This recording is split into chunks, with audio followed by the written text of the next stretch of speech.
Deuxième question concernant la crise actuelle qui oppose les points de vente mobile money aux opérateurs mobile money. Il faut dire que c'est un sujet que nous suivons avec beaucoup d'attention. Pour ce faire, j'ai pu voir une explication quelque part. Je ne peux vraiment pas certifier que l'explication est à 100% la vérité, mais je pense qu'il y a une part de vérité dans cette explication. Donc j'ai décidé de la lire avant de donner mon développement sur le sujet. C'est intitulé « Comprendre la crise actuelle entre les PDV, entendez par là, point de vente, et les opérateurs mobile money ». Auparavant, l'activité mobile money, chaque opérateur s'attachait les services d'un prestataire de proximité qu'on appelle PDV ou point de vente. Ce prestataire, pour entrer dans l'activité, avait pour obligation de se constituer en entreprise et signer un contrat avec l'opérateur. On a donc un contrat entre deux entreprises distinctes qui régit leur collaboration. Dans la plupart des cas, les contrats étaient presque les mêmes pour tous les opérateurs. Les PDV étaient payés par des commissions sur chaque transaction effectuée. C'est-à-dire, lorsqu'il fait un dépôt sur le compte d'un client, il reçoit une certaine commission qui était connue d'avance. Lorsqu'il fait un retrait du compte d'un client, il reçoit également une commission qui était connue d'avance. À l'époque, pour un retrait de 10 000 francs CFA sur le compte d'un client, là où ce dernier payait 500 francs CFA, le PDV, c'est-à-dire le point de vente, recevait 125 francs CFA et le reste était pour l'opérateur. Plusieurs fois, ce montant de commission a été révisé à la baisse. Mais les PDV, c'est-à-dire les points de vente, n'étant pas organisés à l'époque, acceptaient cela malgré eux-mêmes. Ensuite, il y a eu l'entrée de Wave dans le secteur qui a tout chamboulé. Wave, pour percer le marché, a fait une offre alléchante au PDV. Le système de commission allait changer. Lui, il ne paierait pas par palier comme les autres, mais par volume de transactions. C'est-à-dire, en fin de journée, on fait la somme de toutes tes transactions en dépôt, plus la somme de toutes tes transactions en retrait. Ce que tu vas trouver comme résultat correspondra à une commission qui se trouve dans une grille de commission. Donc, si ce jour-ci, la somme de tes dépôts fait 1 million de francs CFA et la somme de tes retraits fait 1 500 000 francs CFA, alors ton volume du jour est de 2 500 000 francs CFA. Tu vas regarder dans le tableau à quoi ça correspond comme commission. Alors Wave s'est arrangé pour que ce soit plus compétitif que les commissions par palier des autres opérateurs. Du coup, malgré les menaces des autres opérateurs, tous les points de vente ont adhéré et propulsé Wave comme leader du marché. Ils ont fait la publicité et le marketing de Wave. Pour ne pas perdre la clientèle, les autres opérateurs se sont ralliés sur l'offre commerciale de Wave et aussi sur son système de commissionnement par volume. Mais voilà que Wave décide de revoir sa grille de commission à la baisse. Pour le même volume de transactions, Wave décide de payer la moitié de ce qu'il payait quand il rentrait dans le marché. Du coup, les autres opérateurs aussi ont suivi Wave. Les points de vente se sentant trahis, ils ont manifesté. Ils se sont organisés et il y a eu des rencontres avec les opérateurs, avec le ministre de l'Emploi comme médiateur. Mais cela n'a rien donné. Alors, ils ont décidé d'instaurer des frais de service pour supporter la baisse de leurs revenus. Malgré la grogne des clients, la chose se passait bien jusqu'à ce que Wave et Orange décident de désactiver certains points de vente qui le faisaient. Voilà la raison de la grève actuelle. Les points de vente ne veulent pas que ces deux opérateurs s'en prennent à leurs frais de service s'ils ne veulent pas ramener les premières grilles de commission. C'est le bras de fer actuellement. Démontrer qu'ils sont indispensables dans la chaîne de distribution jusqu'à ce que les opérateurs abandonnent les sanctions. Donc voilà un peu pour vous une explication de la crise qui oppose les deux entités relativement au mobile money. Et comme vous pouvez le savoir, il y a quelque part une part de vérité dans ce qui a été dit, même si nous n'avons pas tous les éléments en notre possession.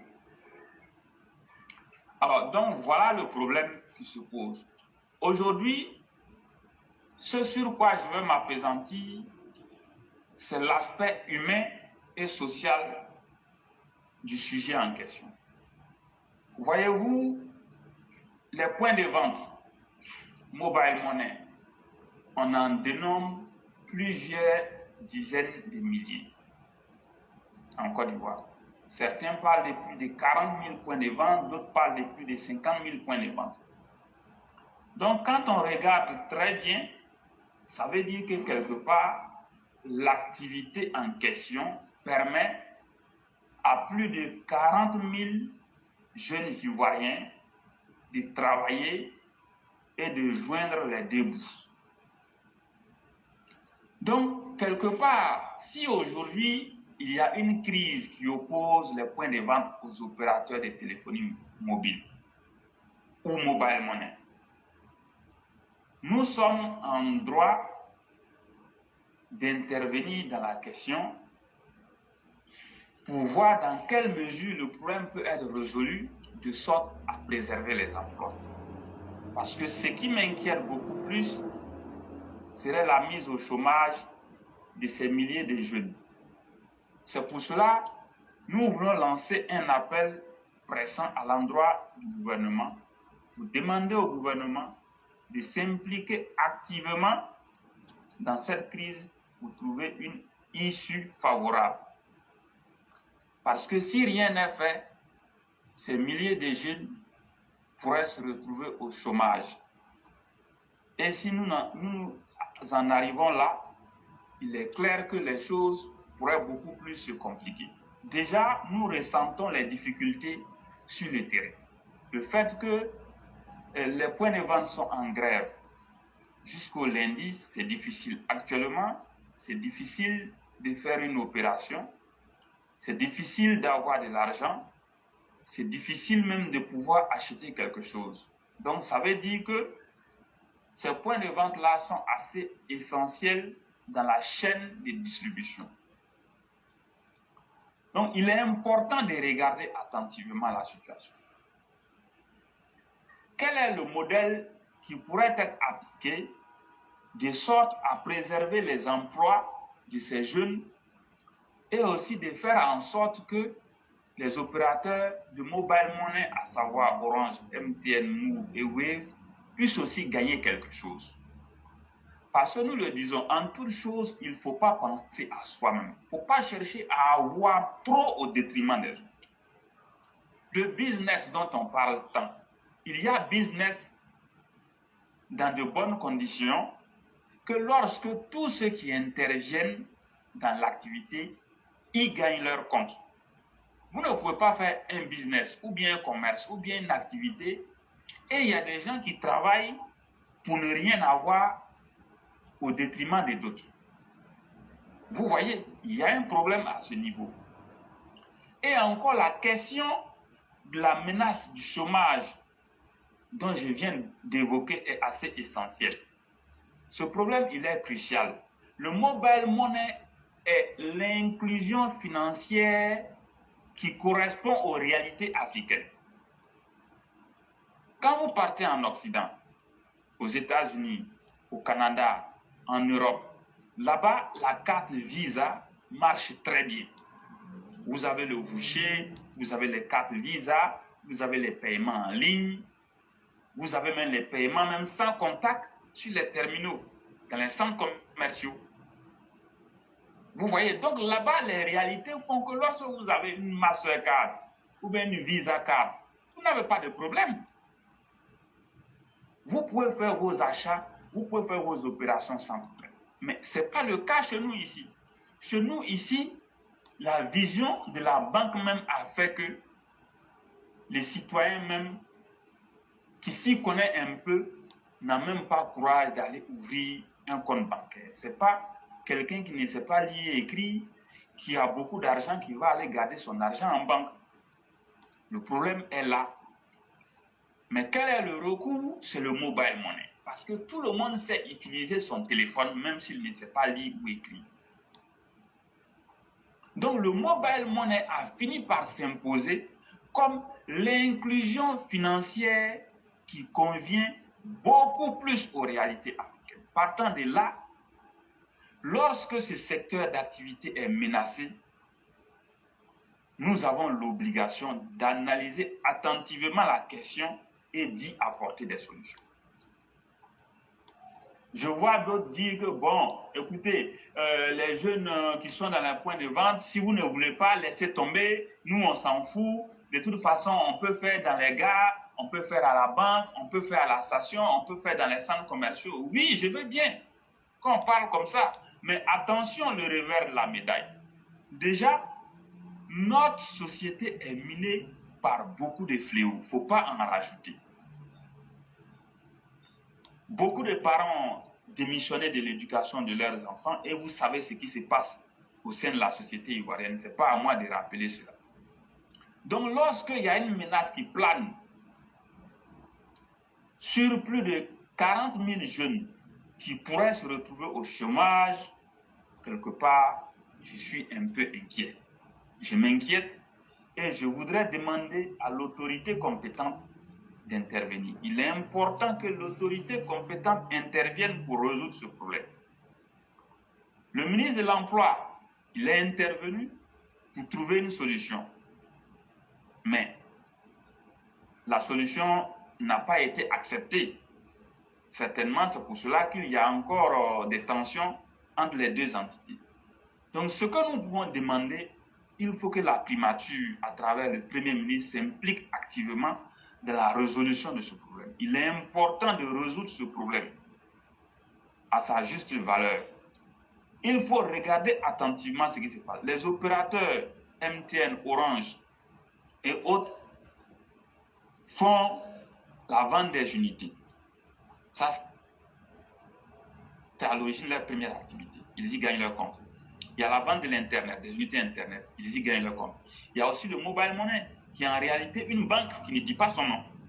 Donc, au-delà des appels, c'est-à-dire la communication, l'Internet, il y a le volet banque dans lequel les opérateurs de téléphonie sont rentrés. Donc, ils ont aujourd'hui 3 bons services où ils y gagnent leur compte. Donc, regardons de près. Regardons de près. Il faut qu'ils acceptent les sacrifices pour aider la jeunesse.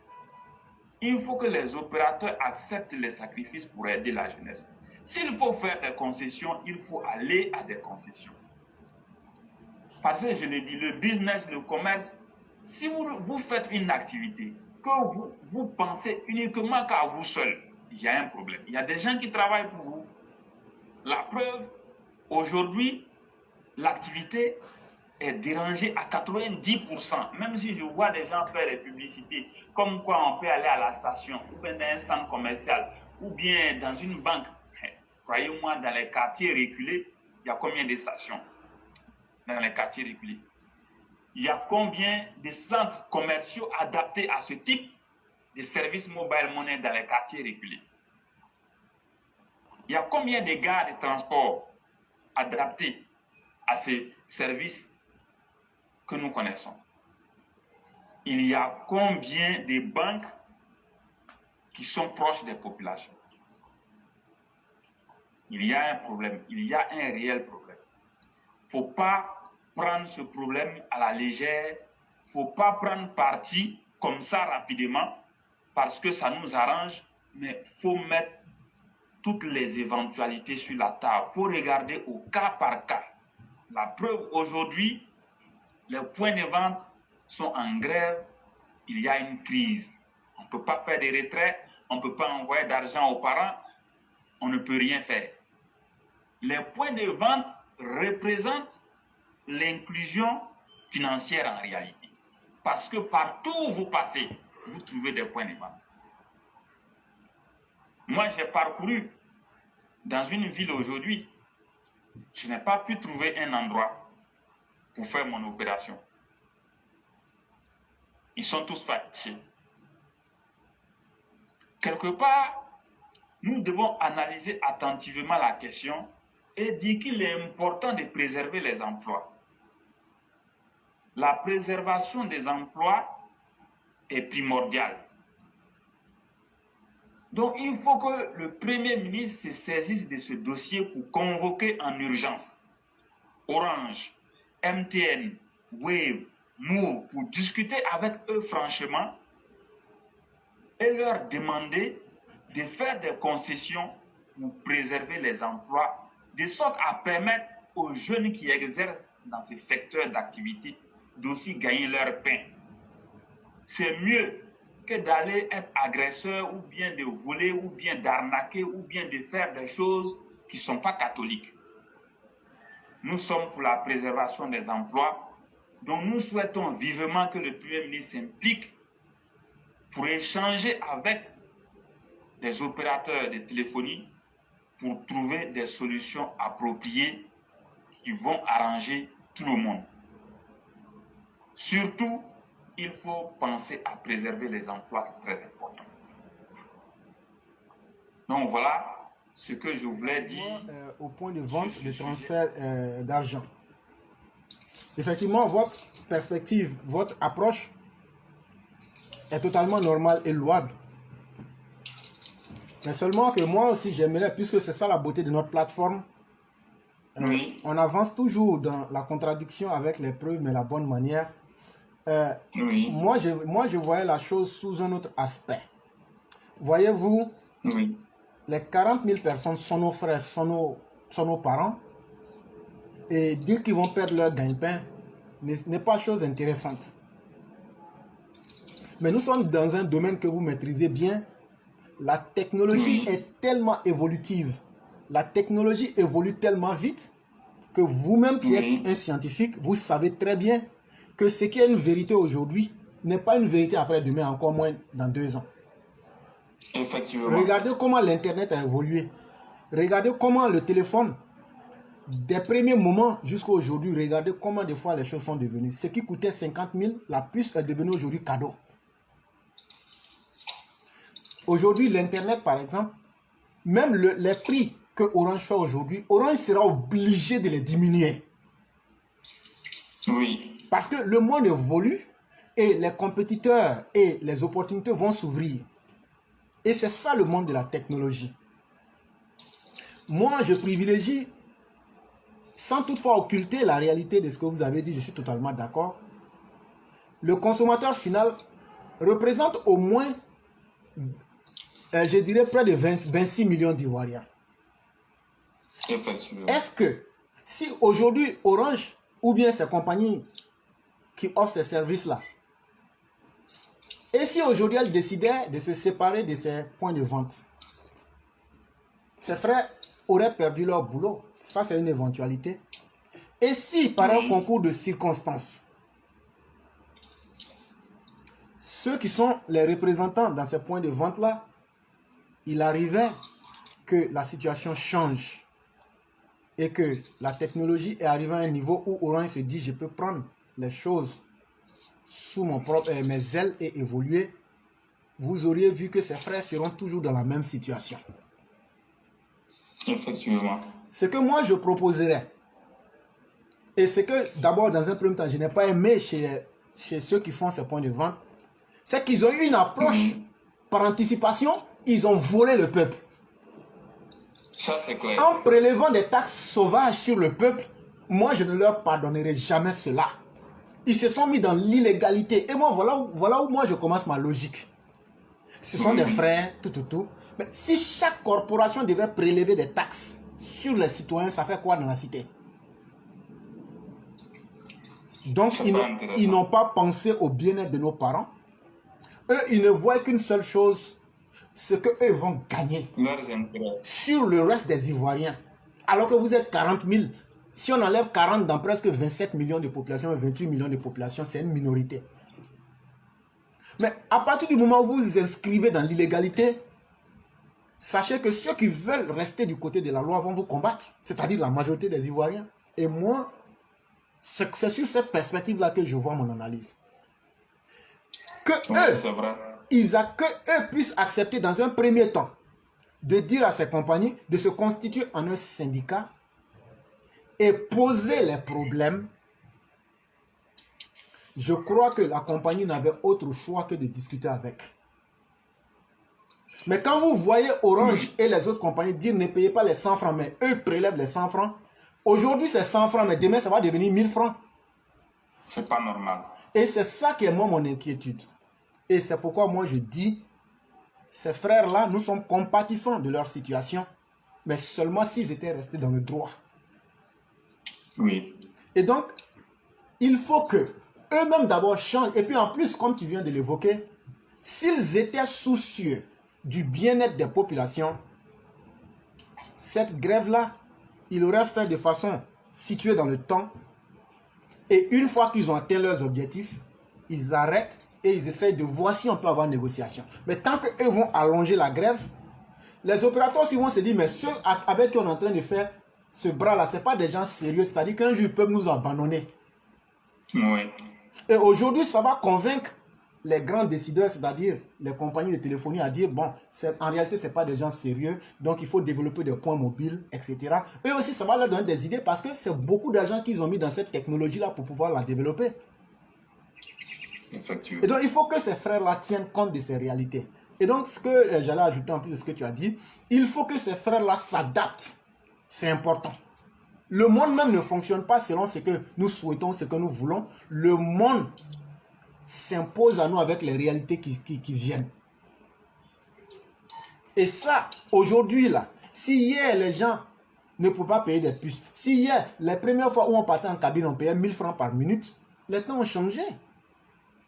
Et aujourd'hui aussi, quand on dit par exemple qu'on est passé de 10% à 1% aujourd'hui, mais si eux-mêmes n'étaient pas des vendeurs, là, ils allaient être d'accord. Puisque aujourd'hui, là, qui veut payer plus? Parce que moins tu paies, c'est déjà un acquis quelque part. Et donc, privilégions la facilité de la vie à tout le monde. Et donc, s'il faut faire un choix entre tout le monde et 40 000 personnes, moi, je préfère qu'on facilite la vie à tout le monde. Parce que quand je prends les 100 francs, figure-toi que selon eux-mêmes, leur chiffre, il y a 40 000 points de vente. Les 40 000 points de vente, voilà, au minimum, voilà. Prenons ce qu'eux-mêmes ils disent. Maintenant, il faut supposer ce qui est irréalisable, que quelqu'un fasse 5 dépôts et 5 retraits, et donc les 100 francs qu'ils prennent avec les gens là, ça fait 1000 francs par personne par jour, c'est ça? Multiplié par 40, oui. ça fait combien? Multiplié par 40 000, ça fait combien? Ça fait 40 millions. Et si on multiplie ça fois 10, ça fait 400 millions. Si on multiplie par 30, ça fait 1,2 milliard. Si on multiplie ça en un an, Sundiata, c'est des dizaines de milliards qui disparaissent dans la nature. Avec ces dizaines de milliards là, qu'est-ce qu'on fait avec ça en arrière-plan? Qui utilise ça? Qui fait quoi avec ça? L'État doit se poser ces questions-là pour comprendre. Parce qu'on peut utiliser pour alimenter le djihadisme. On peut utiliser pour alimenter le grand banditisme. Parce que les gens jouent avec les situations en attendant de voir les conséquences. Mais imagine-toi, les 100 francs que les Ivoiriens négligent là, quand tu calcules sur une année, ça fait plus de... quand tu fais... C'est beaucoup d'argent. C'est des milliards, c'est des dizaines de milliards. C'est ça que les Ivoiriens doivent payer. Plus de combien de milliards par an? Si on doit enlever ça, juste à cause de 40 000 personnes, on doit perdre des centaines de milliards par an. On ne peut pas supporter. Et donc, il faut qu'ils mettent l'aspect humain avant. S'ils sont là, c'est parce qu'effectivement, ils veulent de l'argent. C'est leur droit. On ne peut jamais demander à quelqu'un de travailler pour perdre. Mais il ne faudrait pas qu'ils privilégient. Parce que le plus gros du boulot ne vient pas d'eux. Ce n'est pas eux qui ont créé la technologie. Ce n'est pas eux qui peuvent imposer son rythme à la technologie. Ils ne peuvent pas s'imposer. Parce que c'est une marchandise qu'ils revendent. Sinon, normalement, quand tu vas payer une marchandise, après, quand on te vend la marchandise, là, on est dans un système libéral. Normalement, tu peux vendre au prix que tu veux. Mais les choses ne fonctionnent pas comme ça, puisque la communication est essentielle. On ne peut pas faire de l'à peu près dans la communication. Il faut que tout soit connu d'avance et que les règles soient respectées. Sinon, Orange même n'aurait pas voulu diminuer selon le texte que tu as lu là. Si tout marchait bien, Orange n'allait pas diminuer. Non, non, non, ils n'allaient jamais. Mais c'est parce que ça s'est imposé à eux. Mais quand ça s'est imposé à eux là, est-ce que ça arrange la majorité? Si la réponse pour moi est oui, il faut que les 40 000, s'ils veulent maintenir leur boulot, qu'ils s'organisent en syndicat et qu'ils privilégient la négociation. Et de toute façon, ils vont trouver une solution. Mais quand eux s'opposent au bien-être de la population, avec tout ce que je viens de dire, et s'opposent à leur employeur parce que c'est là-bas qu'ils gagnent la marchandise, c'est eux, c'est Orange ou bien les opérateurs de téléphonie qui leur fournissent la marchandise, il faut qu'ils fassent beaucoup attention parce que à force d'être trop durs dans leur grève, ces gens-là vont se dire, bon, il est mieux pour nous de trouver d'autres stratégies, mieux que de compter avec des partenaires qui ne sont pas fiables au moindre égard, et ce n'est pas encore fait pour les arranger, c'est ce que j'allais ajouter. Vraiment, merci beaucoup pour cet additif. Nous souhaitons vivement que vraiment les autorités se penchent sur la question pour trancher. Effectivement. Pour le bonheur de tout le monde. Effectivement. Parce que à la réalité, on ne peut pas continuer d'accepter que les Ivoiriens soient pris en otage comme ça par un maillon de la société, c'est pas du tout intéressant. Beaucoup ont leur argent. Sur les puces des téléphones, ils n'arrivent pas à retirer, ils ne savent pas quoi en faire et c'est vraiment pas intéressant.